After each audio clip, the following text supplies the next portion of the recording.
Protests erupted across the United States and beyond on Tuesday as demonstrators took part in what organizers called the Free America Walkout, marking 1 year since President Donald Trump began his second term in office. I have 2 young daughters, and oftentimes I'm up at night thinking about the kind of America that they're going to grow up in if this regime is allowed to have its way with their tactics with ICE, with invading Greenland or making enemies out of Europe. I don't want my daughters to grow up in World War III, and I don't want them to grow up in fascist Germany. I'd like them to grow up in the United States of America.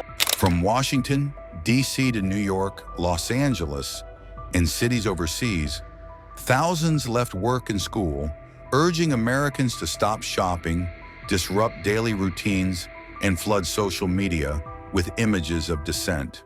I just want to see people come together instead of, hating each other. It's as simple as that. It's not, so much about this policy, that policy. That's what it comes down to at the end of the day. But I think the message we want to support is just bringing people together. And right now, ICE is not doing that. We're ripping families apart. It's just not something I want to stand for. So I want to show that I don't stand for it. In the nation's capital, protesters gathered to denounce what they describe as an erosion of constitutional rights and growing federal overreach. Many said they fear where the country is headed. So I'm so upset with all the people in our government who are not standing up, because this couldn't be going the way it is without all these other enablers. So I guess my message is I wish the government would do their job. Immigration enforcement was at the center of the anger. Demonstrators condemned recent ICE raids and the deployment of the National Guard to U.S. cities. My message for me personally is we have got to take back the House and the Senate in 2026. People are talking about Gavin for president, but if we don't take back the Congress, we're as good as a memory, if we can even do it then. So everybody who didn't vote, which is more people than voted for him, which was 2 million more than voted for Kamala, I feel like we're done. And the Renee Good murder has a lot of people opening their eyes, I hope. But I think that's got to be the point, is winning the Congress and the Senate.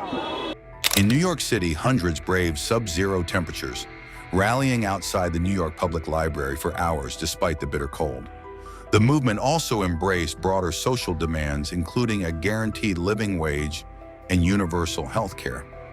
Organizers say more than 800 walkouts were staged across the U.S. and in countries including Canada, France, and Italy.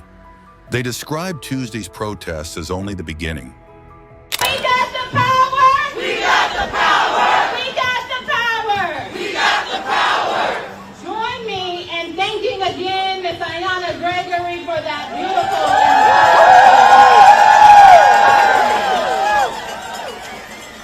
and I bring up no stranger to anyone in D.C. or across the country. Executive Director of Paris While the Stream, co-founder of Free D.C.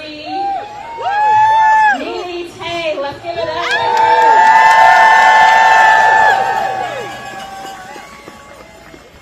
Got a little chant for y'all. And I want y'all to join in. I'm going to do a little bit, but I need y'all to join in. Walk out, we want freedom, freedom. All these fans in D.C., we don't need them. Walk out, we want freedom, freedom. All these fans in D.C., we don't need them. Walk out, we want freedom, freedom. All the fans in D.C., we don't need them. Walk out, we want freedom, freedom. Donald Trump in D.C., we don't need them. My name is Jackie Johnson, and I'm co-chair of Free DC's Congress Working Group. Very glad to be here speaking with you all today. When home rule is under attack, what do? When our communities are under attack, what do? This administration is openly using the tools of government as weapons of retaliation and control.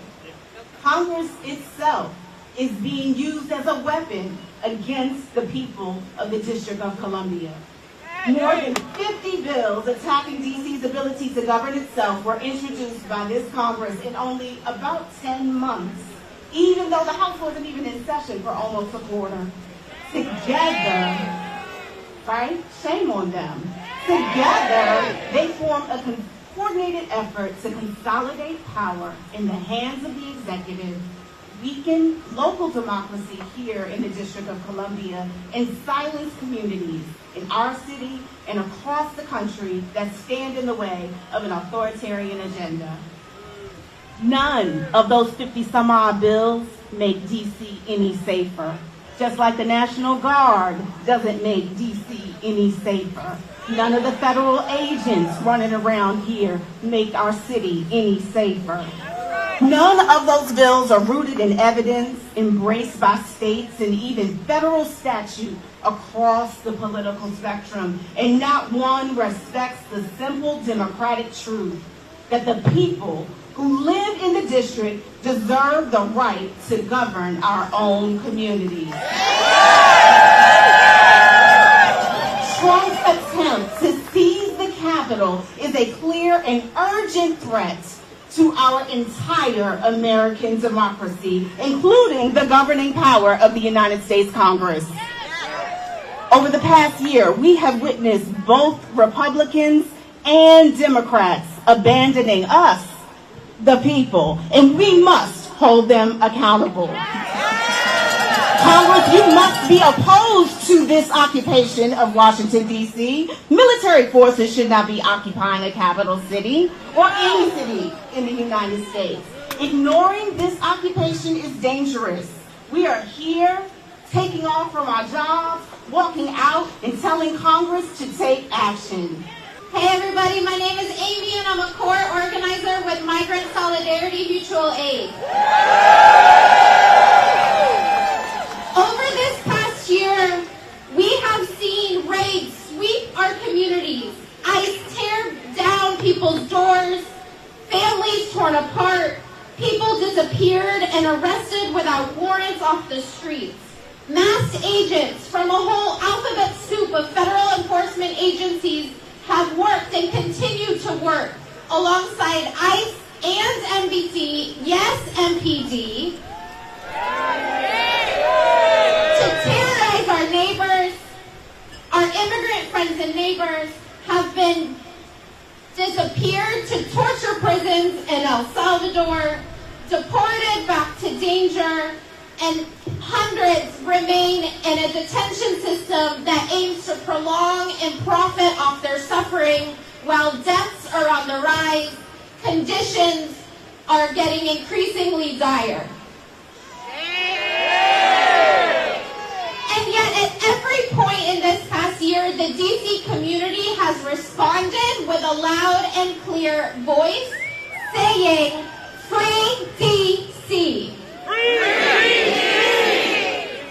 Thousands of us have shown up and called the hotline, recorded abuses in our streets, accompanied our immigrant neighbors to court, to ICE, and delivered food for those that have been afraid to come outside. And where are our leaders? The DC Council has been silent. Earlier this morning, Democrats joined Republicans in Congress to introduce legislation to send hundreds of millions more dollars to ICE